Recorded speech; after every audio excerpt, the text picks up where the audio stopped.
Ayun, pumasok na. Ayun.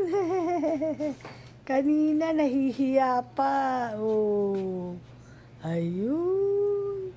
Tagu-taguan na. Mahilig yan magtagu-taguan eh. Ayan. Ayan, ganda na. Slip na. Yay! Yay! Tootsie!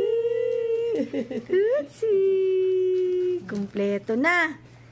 Meron ng bed. Yan. Wala lang kasi akong time na ilabas kasi tinago ko. Yan, okay na. Yung naglakihan ni Friday, bakit? Lumaki ba si Friday? Ni Friday ka ni Raisal. Pero yung kay Raisal, malaki kasi yun. Ngayon, ilalagay ko ulit.